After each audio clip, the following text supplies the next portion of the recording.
Hello students, welcome to session 6 on triangles. In the previous session we have learned what are the criteria for the similarity of triangles. तो जो criteria थे वो क्या क्या थे? तीन, angle similarity, then side similarity and SAS similarity. आपको ध्यान होगा, नहीं है तो पिछले वीडियोस देखिए और उसको अच्छे से समझिए कि क्या क्राइटेरियाज हैं. तो दो एंगल्स अगर इक्वल है, अगर दो ट्रायंगल्स में दो करस्पॉन्डिंग एंगल्स जो है आपको इक्वल मिल जाते हैं तो आपको क्या कहना है कि दोनों ट्रायंगल्स सिमिलर हैं. तो आज हमारा टारगेट जो है एक्सरसाइज के कुछ क्वेश्चन सॉल्व करना है. तो मैंने यहाँ पर कुछ क्वेश्चंस लिए हुए हैं तो उनको हम सॉल्व कर लेते हैं. तो मेरा जो पहला क्वेश्चन है वो है क्वेश्चन नंबर 3 और एक क्वेश्चन और है क्वेश्चन नंबर 4 भी लिखा हुआ है मैंने. बाकी इसके पहले के क्वेश्चंस जो है वो इजी हैं, आप करेंगे तो बड़े आसानी से बन जाएगा. तो देखते हैं कि इस क्वेश्चन को कैसे करना है. तो देखते हैं क्वेश्चन है डायगोनल्स AC एंड BD. तो diagonals AC and BD of trapezium ABCD with AB parallel to CD. AB parallel दिया है CD के, इंटरसेक्ट एट O. तो डायगोनल्स इंटरसेक्ट कर रहे हैं O पर और ये ट्रापेजियम है, गिवन है कि AB पैरेलल टू CD. तो यहां में आपको क्या करना है, using a criteria for similarity show that OA upon OC is equal to OB upon OD. तो OA upon OC is equal to OB upon OD ये हमें प्रूफ करना है, क्राइटेरिया सिमिलरिटी का लगाना है. तो सबसे पहला काम होता है हमारा कि ट्रायंगल्स हम चूज करें कि कौन से ट्रायंगल्स हमारे हैं जिनकी हेल्प से हम इस क्वेश्चन को प्रूफ करेंगे. तो आपको याद होगा कि जब ट्रायंगल सिमिलर होते हैं तो हम उनके करस्पॉन्डिंग साइड्स को सेम रेशो में लिखते हैं. अब उल्टा सोचिए जरा कि साइड्स अगर सेम रेशो में दी हुई है तो उससे ट्रायंगल सिलेक्ट करना कि ट्रायंगल्स कौन सा होगा. तो यहाँ पर आपको क्या करना है, ये जो प्रूफ करना है इसको देखेंगे, न्यूमरेटर्स को देखेंगे. यहाँ है OAOB. तो तीन अल्फाबेट्स देख लीजिए इसमें से अलग अलग OAB.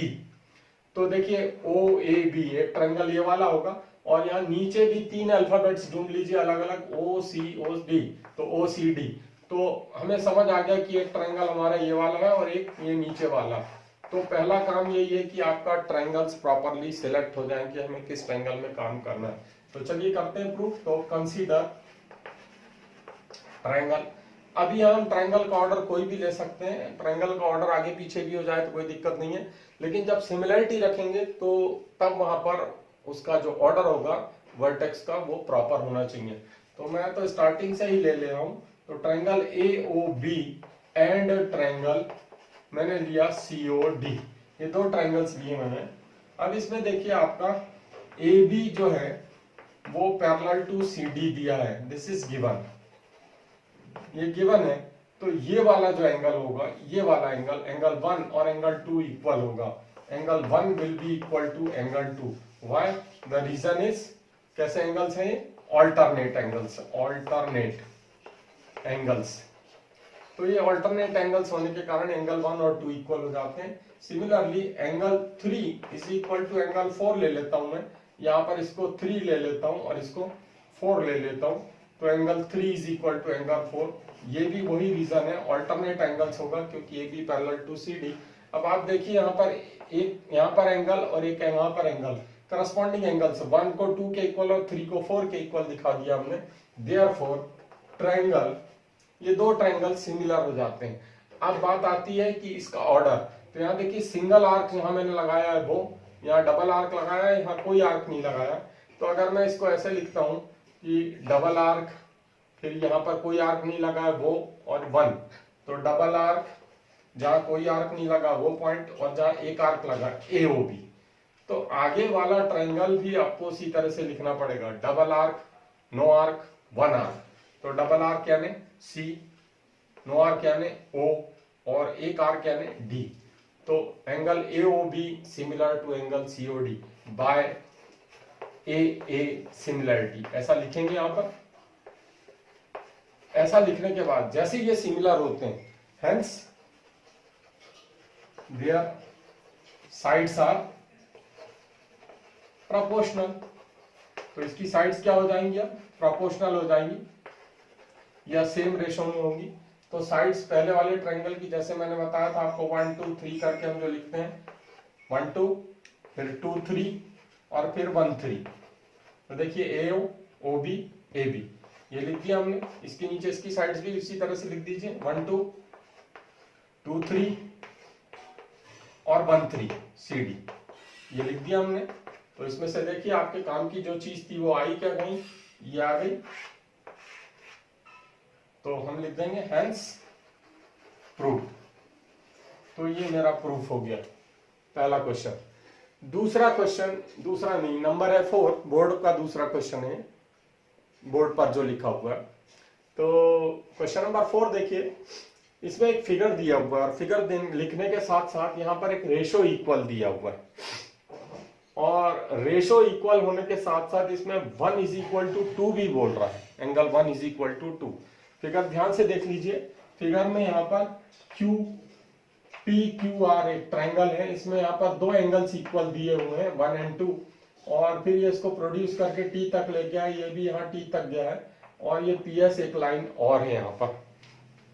तो हम इसको प्रूफ कैसे करेंगे, ये फिगर जो दिया हुआ है, देखिए यहाँ जो रेशो दिया है, ये रेशो तो हमको देखना ही होगा, इसको हमें चेक करना होगा कि ये क्या है। क्यों? क्योंकि सिमिलरिटी के क्राइटेरिया को यूज करते हुए हमें प्रूफ करना है, सिमिलर प्रूफ करना है। तो इसके लिए हम क्या करेंगे, तो हमारे पास दो ही चीजें हैं, एक ये रेशो है और दूसरा ये एंगल है। तो चलिए सबसे पहले हम एंगल से स्टार्ट करते हैं। तो एंगल से स्टार्ट करते हैं, तो given that angle 1 is equal to angle 2, triangle कौन सा है, ट्रायंगल पी क्यू आर में। पी क्यू आर ट्रायंगल देख लीजिए, इसमें एंगल 1 इज इक्वल टू 2 दिया हुआ है। अगर ये एंगल इक्वल है, इसका मतलब क्या होगा, implies triangle P Q are is isosceles. तो अगर triangle P Q are isosceles हुआ तो ये एंगल्स इक्वल है, तो इनके सामने की साइड्स, अपोजिट साइड्स इक्वल। तो एंगल 2, ये वाला थोड़ी देर के लिए भूल जाइए इस साइड को, ट्रायंगल पी क्यू आर को भर देखिए, तो 2 के सामने की साइड क्या होगी, पी क्यू। तो 2 के सामने की साइड यहाँ पी क्यू, और 1 के सामने की साइड क्या होगी, पी आर। तो 1 के सामने की साइड पी आर। तो आपको ये एक रिलेशन मिलता है, इसको 1 नाम दे देते हैं। तो ये हमें जो एंगल इक्वल दिया हुआ था, इससे हमने ये रिलेशन निकाल लिया। अब एक चीज और दी गई है, इसको चेक करते हैं कि ये क्या बोल रहा है। Now Q R upon Q S is equal to Q T upon P R. तो ऑलरेडी ये रेशो इक्वल दिया हुआ है, तो पहले इसको देख लेते हैं कि रेशो कहाँ है, क्या है ये। तो देखिए जरा, Q R upon Q S. तो क्यू आर देखिए, ये है क्यू आर और ये है क्यू एस, ठीक है। तो ये बड़े वाले ट्रायंगल यानी क्यू आर टी की साइड है बड़ी वाली, और क्यू एस पी की साइड है छोटी वाली, छोटा वाला ट्रायंगल क्यू एस पी, इसकी साइड है ये वाली। नेक्स्ट देखिए जरा क्यू टी। तो क्यू टी में फिर ये बड़ा वाला ट्रायंगल यानी क्यू आर टी ट्रायंगल, और नीचे देखिए ये वाली साइड ना आके ये वाली आ रही है। तो अगर ये वाली साइड की जगह ये वाली आ जाती तो हमारा काम हो जाता। क्यों हो जाता, देखिए side upon side, side upon side, तो ये करस्पॉन्डिंग साइड प्रोपोर्शनल हो गए, और बीच का एंगल ये वाला दोनों में कॉमन हो जाएगा। तो क्या हम ये जो पी आर दिया हुआ है इसको रिप्लेस कर सकते हैं क्या पी क्यू से, यस 1 से। तो रिप्लेस कर देते हैं, तो Q R by Q S is equal to Q T by P R की जगह हम लिख देंगे, क्या लिख देंगे, क्यू पी लिख देंगे फ्रॉम 1। पी आर की जगह पी क्यू या क्यू पी जो भी है आप लिख देंगे।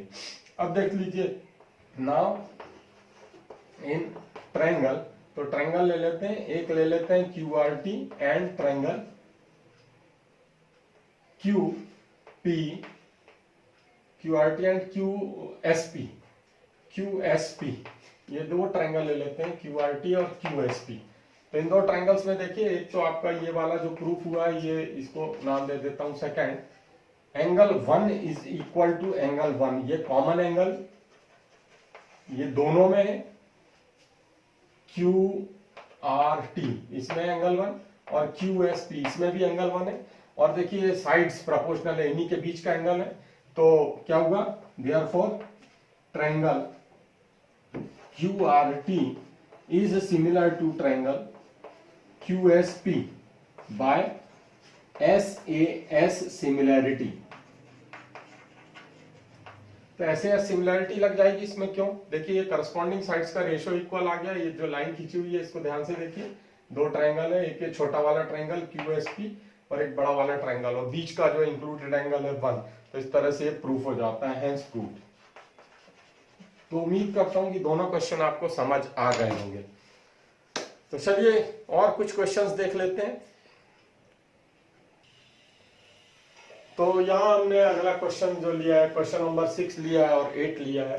तो क्वेश्चन नंबर 6 है, आपको ये फिगर दिया हुआ है और इसमें बोल रहा है triangle ABE congruent to triangle ACD। तो दो ट्रायंगल्स कॉन्ग्रुएंट दिए हुए हैं और प्रूफ करना है ADE सिमिलर टू ABC। तो दो कॉन्ग्रुएंट ट्रायंगल्स जो आपको दिए हुए हैं, पहले जरा मैं मार्क कर दूं इसको। तो ABE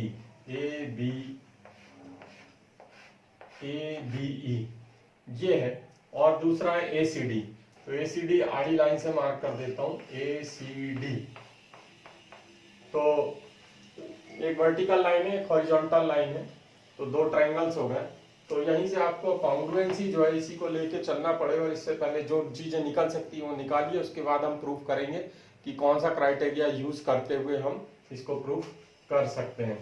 तो given triangle ABE congruent to triangle ACD। तो इनकी साइड्स ले लेते हैं जल्दी से जरा, इक्वल साइड्स। तो क्या क्या होंगी आप यहीं से ले सकते हैं डायरेक्ट। तो AB होगी, AB 1 2, फिर 2 3, BE होगी, फिर AE होगी, राइट, इक्वल टू, यहां भी उसी ऑर्डर में ले लीजिए। तो AC होगी, CD होगी और AD होगी। आप यहां से भी देख के ले सकते हैं, AB तो उसके सामने वाली AC, फिर उसके बाद BE तो CD, और उसके बाद AE तो AD। तो इस तरह से हमने तीन साइड्स ले ली। एंगल्स भी हम लिख सकते थे, लेकिन शायद हमें जरूरत ना पड़े, बगैर एंगल के ही हमारा मामला बन जाएगा। अब जरा जो प्रूफ करना है उसको देख लीजिए। प्रूफ क्या करना है, ADE ये छोटा वाला ट्रायंगल और ABC बड़ा वाला ट्रायंगल, ये छोटा वाला और बड़ा वाला ट्रायंगल सिमिलर बताना है। कौन सा छोटा वाला, ADE छोटा वाला, और बड़ा ट्रायंगल ABC, इनको सिमिलर बताना है। तो इसमें एक चीज तो मेरे पास पहले से ही है कि ये वाला एंगल दोनों में कॉमन है। तो ये वाला एंगल जब दोनों में कॉमन है तो एक एंगल भर मिला है मुझे। अभी यहाँ पर साइड्स आ रही हैं आपकी, तो क्या साइड्स का रेशो मैं ले सकता हूँ क्या? तो शायद ले सकता हूँ। देखिए जरा जल्दी से, यहाँ पर है AD अपॉन AB ले सकता हूँ क्या? तो ये मेरी जो साइड आई है इसको मैं ऐसे भी लिख सकता हूँ, now AD is equal to AE, ये यहां से 1 से इसको 2 दे देता हूं और ये 1 दे देता हूं, और ये क्या है, AB is equal to AC। तो ये दोनों इक्वल है, ये भी इक्वल है। तो आपने यूक्लिड ज्योमेट्री में पढ़ा है ना, when equals are divided by equals then the wholes are equal. तो लिख देते हैं इसको, AD अपॉन AE है तो AD के नीचे AB लिख देते हैं, AD के नीचे AB, और इसके नीचे लिख देते हैं AC। तो डिवाइडिंग 2/1 ऐसा हमने किया। तो देखिए ऐसा करने से क्या हुआ, ये साइड AD अपॉन AB आ गया पूरी साइड, और ऐसी AE ये साइड अपॉन ये पूरी साइड आ गई। तो हो गई करस्पॉन्डिंग साइड्स प्रोपोर्शनल। चाहे तो आप तीसरा भी कर सकते हो, तीसरा करोगे आप तो वो भी हो जाएगा DE अपॉन BC आ जाएगा, लेकिन वो यहां से हमारे पास कुछ है नहीं कि जिससे हम उसको डायरेक्ट लिख लें। तो ये दो चीजें तो मेरी बड़ी आसानी से हो गई। तो देखिए यहां पर hence the sides of triangle ADE and triangle ABE with included angle are proportional। तो ये साइड्स प्रोपोर्शनल जो आई हैं, इसके बीच का एंगल क्या है, इंक्लूडेड एंगल ए है। दोनों ही में एंगल ले, ऊपर वाले ट्रायंगल में भी है, छोटे वाले में भी, ADE में और ABC में। देयरफॉर ट्रायंगल ABC, ADE लिख देते हैं पहले, ADE similar to triangle ABC by क्या लगेगा, SAS सिमिलरिटी। तो SAS सिमिलरिटी से हमारा ये प्रूफ हो जाता है। तो बहुत आसान था। कॉन्ग्रुएंसी से पहले हमने साइड्स निकाले और जो ये इक्वल साइड्स हैं उसको डिवाइड कर दिए, तो रेशो इक्वल होगा। आपको समझ आ गई होगी बात। तो जब रेशो इक्वल हो गया, उसके बीच का इंक्लूडेड एंगल इक्वल है, तो इससे क्या हो गया, SAS लग गया और इस तरह से ये हमारा प्रूफ हो गया। तो अगला क्वेश्चन जो है मेरा, देखिए अगला क्वेश्चन है, E is a point on the side AD produced, तो ऑफ पैरेललोग्राम ABCD। तो ABCD एक पैरेललोग्राम है, E कहाँ है, point on the side AD produce, तो AD को हमको प्रोड्यूस करना पड़ेगा और इधर कहीं E पॉइंट ले लेते हैं। B इंटरसेक्ट्स, आप क्या बोल रहे हैं, B intersects CD at F, तो इसको मिलाना पड़ेगा। तो B ने इंटरसेक्ट किया CD को F पर, आपको क्या करना है, show that triangle ABE similar to triangle CBF। तो प्रूफ लिखता हूं मैं सीधे। प्रूफ में ये सारा कुछ गिवन दैट आप लिख सकते हैं। गिवन दैट आपको क्वेश्चन में से लेना है, यहाँ जो लिखा हुआ है वही रहेगा। गिवन दैट क्या रहेगा, E is point on the side AB of AD produced of parallelogram ABCD, B intersect CD at F, ये पूरा गिवन दैट में आ जाएगा। उसके बाद क्या आएगा, to prove that. To prove that में क्या लिखना पड़ेगा हमको, ये लिखना पड़ेगा जो यहाँ लिखा हुआ है, ये हमारा है टू प्रूव दैट, TPT। ये आप लिख लेंगे, बार बार बता रहा हूं मैं, तो ये आपको लिख लेना चाहिए, अब आपसे आसानी से बन जाएगा। टू प्रूव दैट के बाद आता है प्रूफ। मेरे पास स्पेस कम है इसलिए मैं बार बार इन चीजों को नहीं लिख रहा हूं, आपको लिखना चाहिए।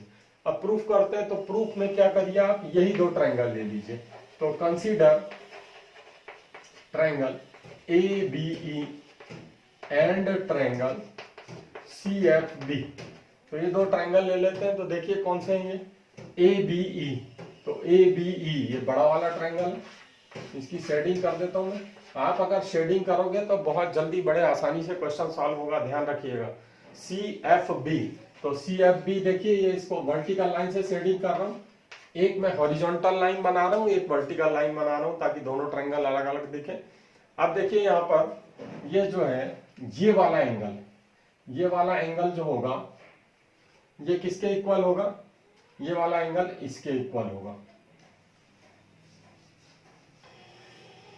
तो ये वाला एंगल जो है हमारा यहाँ इसके इक्वल हो जाएगा। क्यों होगा, क्योंकि ये जो लाइंस हैं ये ABCD पैरेललोग्राम की पैरेलल लाइंस है, ऑल्टरनेट एंगल्स होंगे। इसी तरह से ये वाला एंगल एक हम ले लेते हैं, ये वाला एंगल किसके इक्वल होगा, इसके इक्वल होगा, अपोजिट एंगल्स ऑफ पैरेललोग्राम। और जो बच गया वो भी इक्वल होगा। क्यों इक्वल होगा, क्योंकि ये वाली लाइन जो है और ये प्रोड्यूस्ड साइड जो है ये भी पैरेलल लाइन है, तो यहाँ ये एंगल और ये एंगल भी अंदर वाला भी इक्वल ही होगा। तो बड़े आसानी से प्रूफ हो जाता है। तो ये एंगल मान लीजिए मेरा 1 है, ये वाला 2 है, ये 3 है और ये 4 है। तो मैं लिख दूंगा in triangle ABE and CBF। तो ABE में कौन सा एंगल है, ABE में एंगल 1, और CBF में कौन सा एंगल है, angle 2। Angle 1 is equal to angle 2। और इसका रीजन क्या है, इसका रीजन है ऑल्टरनेट एंगल्स। ऑल्टरनेट एंगल्स क्यों है ऑल्टरनेट, क्योंकि AB पैरेलल टू CD या ABCD पैरेललोग्राम है इसलिए। दूसरा angle 3 is equal to angle 4 लिख देता हूं। एंगल 3 किसमें, एंगल 3 ABE वाले ट्रायंगल में, और 4 किसमें, CFB में। ये क्यों है equal, opposite angles of parallelogram ABCD। तो ये मेरे दो एंगल्स इक्वल आ गए, देयरफॉर क्या होंगे, दोनों ट्रायंगल्स सिमिलर हो जाएंगे। दोनों ट्रायंगल्स को सिमिलर कैसे लिखूंगा मैं, तो आपका ऑर्डर ऑलरेडी दिया हुआ ही है, ABE 3, ये देखिए 3 1 और यहाँ जो कुछ नहीं है वो वाला, तो ABE सिमिलर टू ट्रायंगल। यहाँ पर भी देख लीजिए 4, ये वाला 2 और यहाँ जहाँ आर्क नहीं है, तो double arc 1 arc no arc, double arc 1 arc no arc, तो CFB आ जाएगा यहाँ। तो CFB जब यहाँ आ गया तो हम क्या लिखेंगे यहाँ पर, किसके कारण, बाय AA सिमिलैरिटी। तो अभी तक आपके जो क्वेश्चंस हैं बड़े इजी और बड़े आसान क्वेश्चंस हैं, आपने देखे होंगे।